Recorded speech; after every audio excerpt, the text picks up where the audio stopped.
Hi students, welcome to your new class. ഇന്നത്തെ ക്ലാസ്സിൽ നമ്മൾ ഡിസ്കസ് ചെയ്യാൻ പോകുന്ന ടോപ്പിക് എന്ന് പറയുന്നത് ഫസ്റ്റ് സെമസ്റ്ററിൻ്റെ ഫൗണ്ടേഷൻസ് ഇൻ ബിസിനസ് ഡെസിഷൻ എന്ന ക്വസ്റ്റ്യൻ പേപ്പറിൻ്റെ ആൻസർ കീ കൂടിയാണ്. നമുക്ക് യൂണിവേഴ്സിറ്റിയിൽ നിന്ന് കിട്ടുന്ന ആൻസർ കീ എങ്ങനെയാണെന്നുള്ളതും കൂടി നിങ്ങൾക്ക് ഒന്ന് കാണാനൊരു അവസരം കൂടിയാണ്. അപ്പോൾ ഓരോ ക്വസ്റ്റ്യനും എത്ര മാർക്കിന് എങ്ങനെയൊക്കെ എഴുതണം എന്നുള്ള കാര്യങ്ങൾ അവർ നമുക്ക് പ്രൊവൈഡ് ചെയ്തിട്ടുണ്ടായിരുന്നു. അപ്പോൾ അതാണ് ഞാനിവിടെ ഒന്ന് ഷെയർ ചെയ്യുന്നത് കേട്ടോ. അപ്പോൾ ഇതാണ് നമ്മുടെ ക്വസ്റ്റ്യൻ പേപ്പർ എന്ന് പറയുന്നത്. ഓൾറെഡി ഞാൻ ഷെയർ ചെയ്തിട്ടുണ്ടായിരുന്നു ക്വസ്റ്റ്യൻ പേപ്പറൊക്കെ. അപ്പോൾ 1 മുതൽ ആദ്യത്തെ സെക്ഷൻ എന്ന് പറയുന്നത് 24 മാർക്കാണ് മാക്സിമം. നിങ്ങൾക്ക് 10 ക്വസ്റ്റ്യൻ ഉണ്ട്. ഒരു question 3 mark.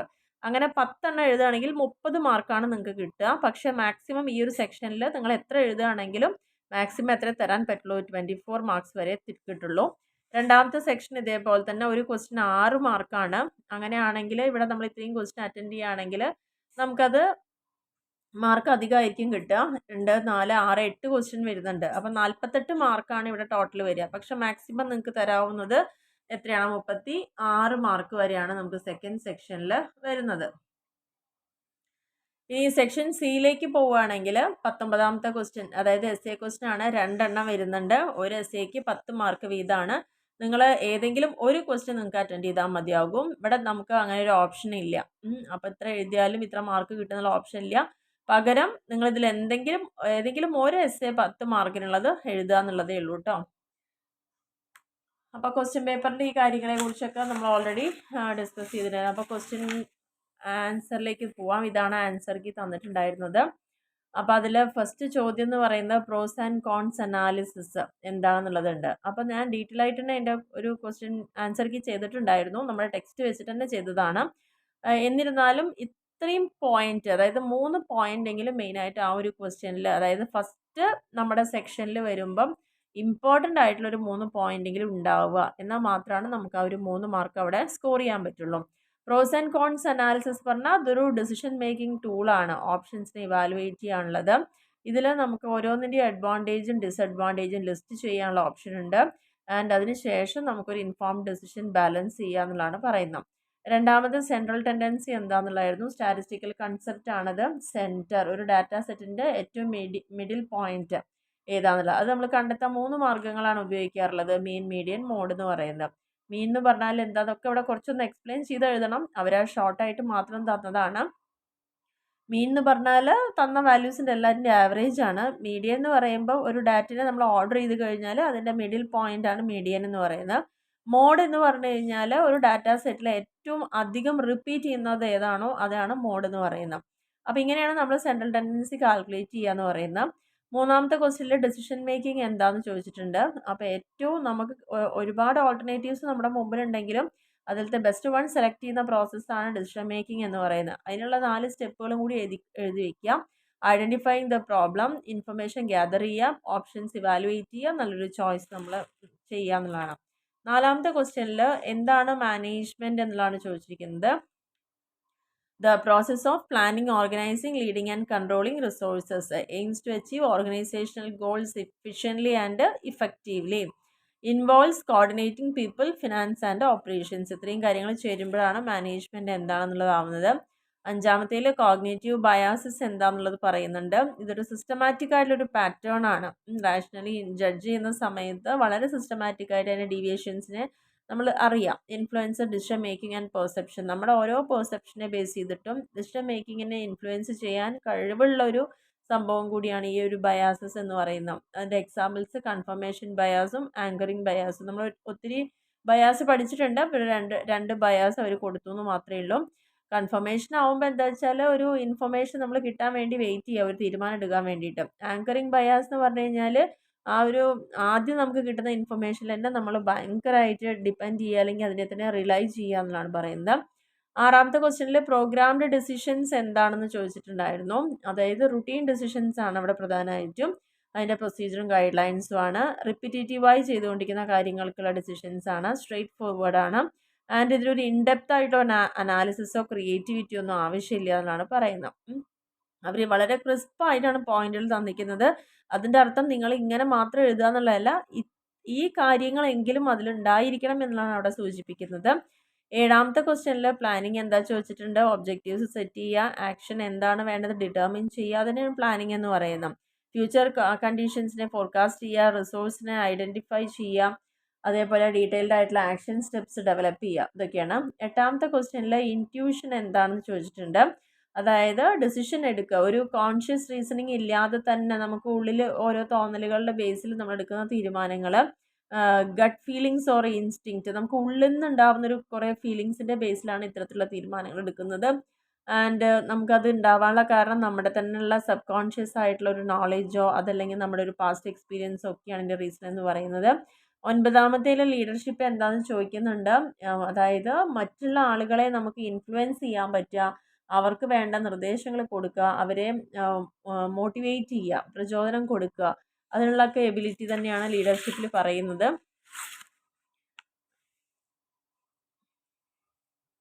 And setting a vision വരുന്നുണ്ട്. Inspiring others to work toward common goals, common ഗോൾസിന് നേരെ നമുക്ക് ആളുകളെ ഇൻസ്പയർ ചെയ്യാൻ പറ്റുക. Decisions, providing directions, training and development.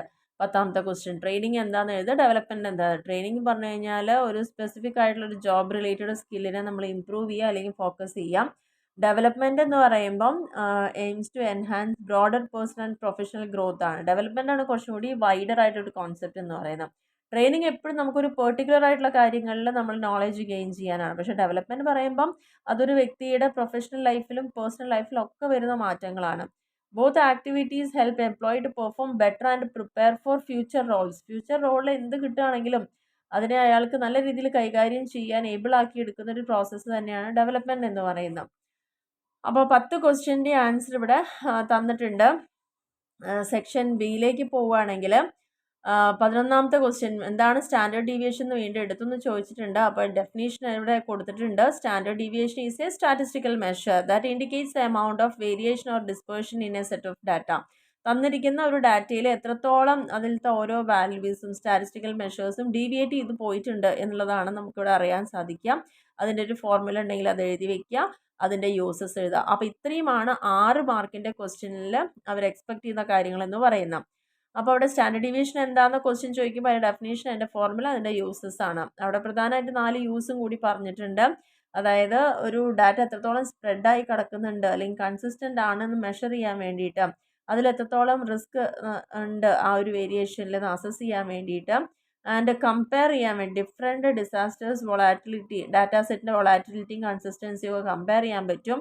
And finance, quality control, other fields to measure വേരിയബിലിറ്റിയിലൊക്കെ നമുക്ക് വളരെ ഇമ്പോർട്ടൻ്റ് ആണെന്നുള്ളതാണ് പറയുന്നത്. ഇനി അടുത്ത ക്വസ്റ്റ്യൻ ചോദിച്ചാൽ ഡിസിഷൻ ട്രീ അനാലിസിസ് എന്താണെന്ന് ചോദിച്ചിട്ടുണ്ട്. അപ്പോൾ അവിടെ കൊടുത്തിരിക്കുന്ന പോയിന്റുകൾ നോക്കൂ. അതൊരു വിഷ്വൽ ടൂളാണ്. ഡിസിഷൻ മേക്കിങ്ങിനും അൺസർട്ടൺ കണ്ടീഷനും നമുക്ക് ആ ഒരു സന്ദർഭത്തിൽ യൂസ് ചെയ്യാൻ പറ്റുന്ന, നമുക്ക് വിഷ്വലി കാണാൻ പറ്റുന്ന തരത്തിൽ തന്നെയാണ് അതിൻ്റെ അനാലിസിസ് നടത്തുക. അവിടെ അതിനൊരു സ്ട്രക്ചർ ഉണ്ട്. എങ്ങനെയാണ്, ഒരു വൃക്ഷത്തിൻ്റെ കൊമ്പുകൾ പോലെയാണ്. Consist of notes. നോട്ട്സ് എന്ന് പറഞ്ഞാൽ ഡിസിഷൻസ് അല്ലെങ്കിൽ ഒരു കാര്യം നടക്കാനുള്ള സാധ്യത അല്ലെങ്കിൽ ഈവൻ്റ് ഇതെല്ലാം വരും. അതിൻ്റെ ബ്രാഞ്ചസ് വരുന്നുണ്ട്. ബ്രാഞ്ചസ് പറയുമ്പോൾ അതിൽ നമുക്ക് എന്തൊക്കെ ഓൾട്ടർനേറ്റീവ്സ് അതിന് കൊടുക്കാം, എന്തൊക്കെ ഔട്ട്കംസ് ഉണ്ടാവുക എന്നുള്ളത് നോക്കാം.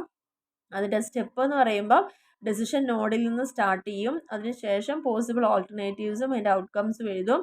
ആൻഡ് എക്സ്പെക്റ്റഡ് വാല്യൂ ഓഫ് ഓരോ ഔട്ട്കമ്മെന്ന് എന്താണെന്ന് എക്സ്പെക്ട് ചെയ്യുന്നത് നമ്മൾ കാൽക്കുലേറ്റ് ചെയ്യും. ആൻഡ് ഡെസിഷൻ സെലക്ട് ചെയ്യുക. ഹയസ്റ്റ് എക്സ്പെക്റ്റഡ് വാല്യൂ എവിടെയാണോ അത് സെലക്ട് ചെയ്യുക എന്നുള്ളതാണ് അതിൻ്റെ സ്റ്റെപ്സ് വരുന്നത്. പിന്നെ അതിൻ്റെ യൂസസ് പറയുന്നുണ്ട്.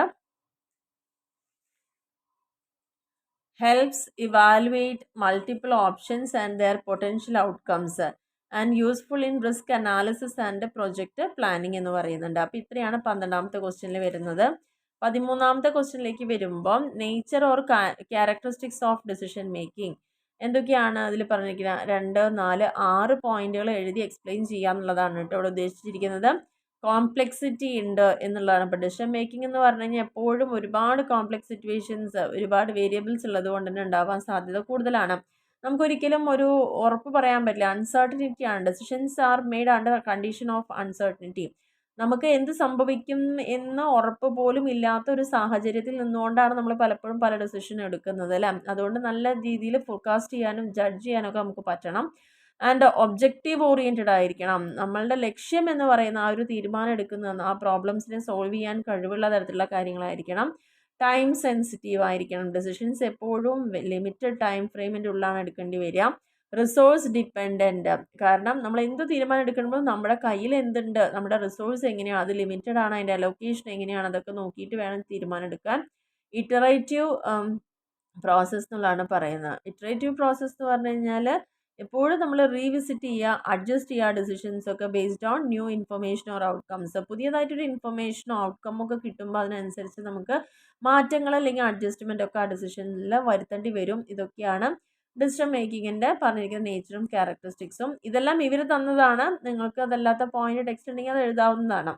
And various sources of recruitment, അടുത്ത ക്വസ്റ്റ്യനിൽ റിക്രൂട്ട്മെൻറ്റിൽ ഏതൊക്കെ തരത്തിലുണ്ട്, ഇന്റേണൽ സോഴ്സും ഉണ്ട് എക്സ്റ്റേണൽ സോഴ്സും ഉണ്ട്. അപ്പോൾ അത് രണ്ടും എന്താണെന്ന് എഴുതേണ്ടി വരും. ഇന്റേണൽ സോഴ്സ് ഒക്കെ ഒരു 3 മാർക്ക്, 6 മാർക്കിൻ്റെ ക്വസ്റ്റ്യനിൽ 3 മാർക്ക് ഇവിടെ വരണം, ബാക്കി 3 മാർക്ക് എക്സ്റ്റേണൽ സോഴ്സിലായിരിക്കാം. അപ്പോൾ ഇന്റേണലി എങ്ങനെ ചെയ്യാം, നമുക്ക് പ്രൊമോഷൻ കൊടുത്തുകൊണ്ട് ചെയ്യാം, ട്രാൻസ്ഫർ കൊടുത്തുകൊണ്ട്, എംപ്ലോയി റെഫറൽസ് വഴിയൊക്കെ ഇന്റേണലി നമുക്ക് ആളുകളെ സെലക്ട് ചെയ്യാം എന്നുള്ളതാണ് പറയുന്നത്. ഇനി അടുത്ത പോയിന്റിൽ പറയുന്നത് എക്സ്റ്റേണൽ സോഴ്സസ് ആണ്. എക്സ്റ്റേണൽ സോഴ്സസ് എന്ന് പറഞ്ഞാൽ ഒരുപാട് സോഴ്സുകൾ നമുക്ക് ടെക്സ്റ്റിൽ ഉണ്ടായിരുന്നു. അതിൽ ഏതാണെന്ന് വെച്ചാൽ നിങ്ങൾക്ക് എഴുതാം. ഇവിടെ അവർ കംപ്ലീറ്റ് ആയിട്ട് തന്നിട്ട് ജോബ് പോർട്ടൽസും റിക്രൂട്ട്മെൻറ്റ് ഏജൻസിയും campus recruitment walk ins social media job fairs employee reference ഒക്കെ ഇവിടെ യൂസ് ചെയ്യാവുന്നതാണ് കേട്ടോ. ഇനി 15ാമത്തെ ക്വസ്റ്റ്യനിൽ ചോദിച്ചിരിക്കുന്നത് കൺട്രോളിൻ്റെ പ്രോസസ്സാണ്, സ്റ്റെപ്സ് ഇൻവോൾവ്. അതിൽ പ്രധാനമായിട്ടുള്ള സ്റ്റെപ്പുകൾ ഒന്ന് സ്റ്റാൻഡേർഡ് സെറ്റ് ചെയ്യാം, പെർഫോമൻസ് മെഷർ ചെയ്യാം, പെർഫോമൻസിനെ കമ്പയർ ചെയ്യാം, എന്തെങ്കിലും ഡീവിയേഷൻസ് ഉണ്ടെങ്കിൽ അത് അനലൈസ് ചെയ്യുക, കറക്റ്റീവായിട്ടുള്ള ആക്ഷൻസ് എടുക്കുക, അതിൻ്റെ ഒരു ഫീഡ്ബാക്ക് എന്താണെന്നുള്ളത് നോക്കുക. ഇത്രയാണ് കൺട്രോൾ പ്രോസസ്സിൻ്റെ സ്റ്റെപ്സ് എന്ന് പറയുന്നത്. ഇനി നെക്സ്റ്റ് പറഞ്ഞിരിക്കുന്നത് ഫങ്ഷൻസ് ഓഫ് മാനേജ്മെൻറ്റ്. അതിൽ നമുക്ക് ഇമ്പോർട്ടൻ്റ് ആയിട്ടുള്ള ഫങ്ഷൻസ് അറിയാം. Planning, organising, leading, controlling, coordinating. ഈ ഓരോ ഫങ്ഷൻസ് ആണ് അവിടെ കൊടുക്കേണ്ടത്. And dispersion, measures of dispersion. അതിൽ നമ്മൾ ഓൾറെഡി ഇവിടെ ഈ ഒരു ക്വസ്റ്റ്യൻ ഒക്കെ ഇവിടെ ക്ലിയർ ആയി പറഞ്ഞതാണ്. സ്റ്റാൻഡേർഡ് ഡീവിയേഷൻ ഓൾറെഡി വന്നൊരു ക്വസ്റ്റ്യൻ കൂടിയാണ്. അപ്പോൾ റേഞ്ച്, വേരിയൻസ്, സ്റ്റാൻഡേർഡ് ഡീവിയേഷൻ നിങ്ങൾക്ക് ടെക്സ്റ്റ് നോക്കുമ്പോൾ ഈ പോയിന്റുകളേ ഉള്ളൂ. പിന്നെ ഇന്റർക്വാർട്ടൈൽ റേഞ്ച്, മീൻ അബ്സല്യൂട്ട് ഡീവിയേഷൻ ഒക്കെ വരും. അതൊന്നും കണ്ട് നിങ്ങൾ പേടിക്കേണ്ട. നമുക്ക് 3 ഇതാണ് ടെക്സ്റ്റ് വന്നത്, അത് എഴുതിയാലും മാർക്ക് കിട്ടുന്നതായിരിക്കും. ആൻഡ് 18ാമത്തെ ക്വസ്റ്റ്യനിൽ ഫാക്ടേഴ്സ് അഫക്റ്റിംഗ് ഡെസിഷൻ മേക്കിംഗ്. എന്തൊക്കെ ഫാക്ടേഴ്സ് ആണ്? Information availability.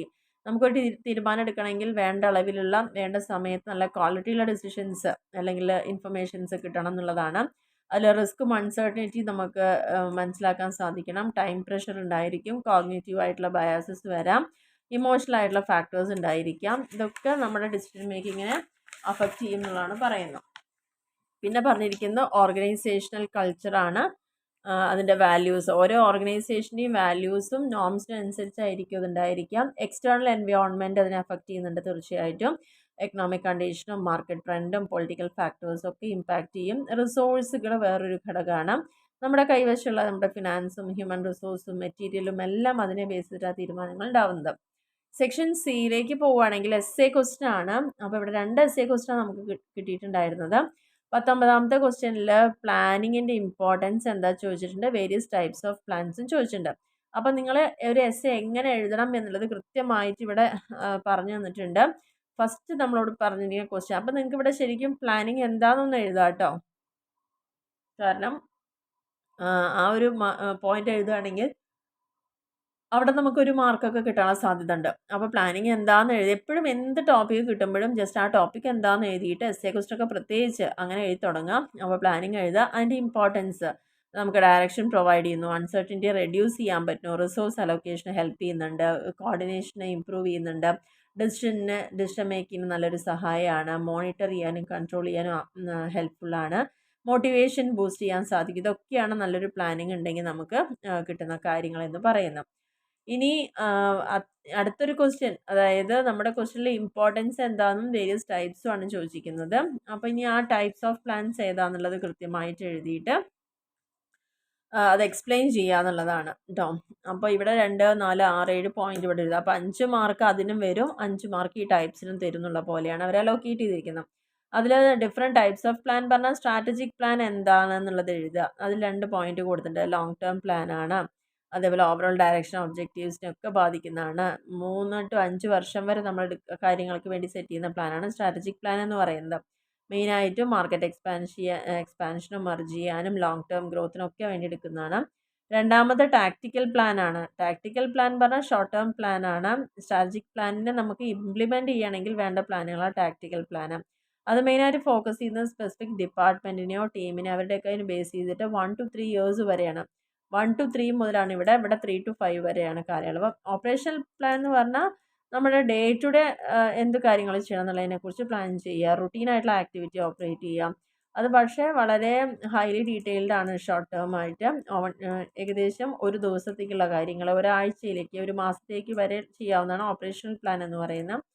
കണ്ടിജൻസി പ്ലാൻ എന്ന് പറയുന്ന plans that outline actions to be taken response unexpected ഇവൻറ്റുകൾ. പെട്ടെന്നൊരു എമർജൻസി വരുമ്പോൾ, നാച്ചുറൽ ഡിസാസ്റ്റേഴ്സ് വരുമ്പം, എക്കണോമിക് ക്രൈസിസ് വരുമ്പോഴൊക്കെ നമുക്ക് പെട്ടെന്ന് എടുക്കേണ്ട തീരുമാനങ്ങളാണ്.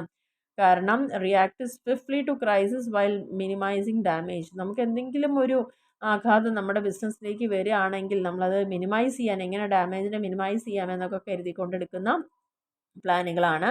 പിന്നെ സിംഗിൾ യൂസ് പ്ലാനുകളുണ്ട്. സിംഗിൾ യൂസ് പറഞ്ഞാൽ ഒറ്റ പ്രാവശ്യം നമ്മൾ യൂസ് ചെയ്യില്ല. ഒറ്റ പ്രാവശ്യം പറഞ്ഞാൽ എന്താ, ഏതെങ്കിലും ഒരു പെർട്ടിക്കുലർ ആയിട്ടുള്ള കാര്യങ്ങൾക്ക് മാത്രമാണ്, വൺ ടൈം പ്രൊജക്റ്റിന് വേണ്ടിയിട്ട് അങ്ങനെയുള്ള കാര്യങ്ങൾ. പിന്നെ വരുന്നത് ആറാമത്തെ സ്റ്റാൻഡിങ് പ്ലാൻ ആണ്.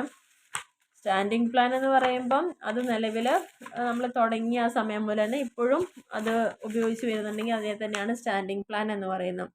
Out going plans that are use to repetitive or regularly occurring ആക്ടിവിറ്റീസിന് വേണ്ടിയിട്ടാണ്. അതായത് എക്സാമ്പിൾ പറയുകയാണെങ്കിൽ പോളിസി, പ്രൊസീജിയർ, റൂൾ, ഇതൊക്കെ തന്നെയാണ് വരുന്നത്. ഇനി 20ാമത്തെ എസ് എ ക്വസ്റ്റ്യൻ, അതായത് 19ാമത്തെ എസ് എ ക്വസ്റ്റ്യൻ അപ്പോൾ ഇത്രയും കാര്യങ്ങൾ വേണമെന്ന് പറഞ്ഞിട്ടുണ്ട്. ഇനി 20ാമത്തെ ക്വസ്റ്റ്യനിലേക്ക് പോകുമ്പോൾ വാട്ട് ഈസ് പെസ്റ്റൽ അനാലിസിസ്, അതിൻ്റെ ഡെഫിനേഷൻ കൊടുക്കുക, ഫാക്ടേഴ്സ്, അഡ്വാൻറ്റേജ്, ലിമിറ്റേഷൻ, ഇത്രയും ക്വസ്റ്റ്യൻ ആണ്. അപ്പോൾ ഇത്രയും കാര്യങ്ങൾ നമ്മുടെ ആൻസറിൽ ഉണ്ടായിരിക്കണം.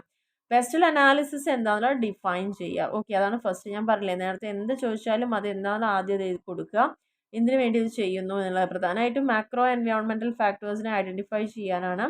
And could influence their operation strategies and decisions. ഇതാണ് പെസ്റ്റൽ അനാലിസിസ്. പെസ്റ്റൽ എന്ന് പറഞ്ഞാൽ എക്സ്പാൻഡ് ചെയ്യുക അതിൻ്റെ എന്തൊക്കെയാണെന്നുള്ളത്. Political, economical, social, technological, legal and environmental factors. ഇനി അടുത്ത ക്വസ്റ്റ്യൻ നമ്മൾ ചോദിച്ചാൽ അതിൻ്റെ ഫാക്ടേഴ്സ് എന്തൊക്കെയാണ്. അപ്പോൾ ഡെഫിനേഷൻ കൊടുത്തു നമ്മൾ. ഇനി ഫാക്ടേഴ്സ് പറഞ്ഞാൽ പൊളിറ്റിക്കൽ ഫാക്ടേഴ്സ്, അതിനെ തന്നെ എടുത്തിട്ട് എക്സ്പ്ലെയിൻ ചെയ്ത് ഓരോന്നിലും 2 പോയിന്റ് വീതം ഇവിടെ കൊടുത്തിട്ടുണ്ട് കേട്ടോ. പൊളിറ്റിക്കൽ ഫാക്ടേഴ്സ് എന്ന് പറഞ്ഞു കഴിഞ്ഞാൽ അവിടെ എന്തൊക്കെ വരുന്നുണ്ട്, എക്കണോമിക് ഫാക്ടറിൽ എന്ത് വരുന്നുണ്ട്, സോഷ്യൽ ഫാക്ടറിൽ എന്ത് വരുന്നുണ്ട്, ടെക്നോളജിക്കൽ ഫാക്ടറിൽ എന്തൊക്കെയാണ്, ലീഗൽ ഫാക്ടേഴ്സ് എങ്ങനെയാണ്, എൻവയോൺമെൻറ്റൽ ഫാക്ടേഴ്സ് എന്തൊക്കെ വരുന്നുണ്ട്. അതിൽ 6 പോയിന്റും ഇവിടെ ഒന്ന് എക്സ്പ്ലെയിൻ ചെയ്ത് ഈ 2 പോയിന്റുകൾ കൊടുത്തിട്ടുണ്ട്. പിന്നെ നമ്മളോട് ചോദിച്ച ക്വസ്റ്റ്യൻ അതിൻ്റെ അഡ്വാൻറ്റേജസ് ആണ് കേട്ടോ. പെസ്റ്റൽ അനാലിസിസിൻ്റെ അഡ്വാൻറ്റേജ് പറഞ്ഞാൽ കോംപ്രിഹെൻസീവ് ഇൻസൈറ്റ് കിട്ടും, ഡിസിഷൻ മേക്കിങ്ങിന് ഇൻഫോംഡ് ആണ്, പ്രൊആക്റ്റീവ് സ്ട്രാറ്റജിയാണ്, റിസ്ക് മാനേജ് ചെയ്യാൻ വേണ്ടി സഹായിക്കും, ആൻഡ് മാർക്കറ്റ് പൊസിഷനിങ്ങിനും നമുക്കിത് ആവശ്യമാണ് എന്നുള്ളതാണ് പറയുന്നത്. ഇനി ഈ പെസ്റ്റൽ അനാലിസിസിൻ്റെ ലിമിറ്റേഷൻസ്, പോരായ്മകൾ എന്തൊക്കെയാണ്. ഇതൊരു സ്റ്റാറ്റിക് വ്യൂ ആയി എപ്പോഴും ഒരേപോലെ തന്നെ പോയിക്കൊണ്ടിരിക്കുന്ന ഒരു കാര്യമാണ്. PESTEL provides a snapshot of current external factors but does not account for dynamic. പെട്ടെന്ന് മാറ്റങ്ങൾ വരുമ്പോൾ ഒന്നും നമുക്കത് അങ്ങനെ യൂസ് ചെയ്യാൻ പറ്റില്ല. ലാക്ക് ഓഫ് സ്പെസിഫിസിറ്റി ഉണ്ട്, അതായത് എത്രത്തോളം ഓരോ കാര്യങ്ങളെ നമ്മളവിടെ ഉൾക്കൊള്ളണം എന്നുള്ളതൊന്നും നമുക്ക് ഉറപ്പ് പറയാൻ പറ്റില്ല. സ്പെസിഫിക് ആയിട്ട് നമുക്ക് അവിടെ പറയാൻ പറ്റുന്നില്ല. കാരണം ഇതെല്ലാം മാക്രോ എൻവയോൺമെൻറ്റിൽ നടക്കുന്ന കാര്യങ്ങളാണ്.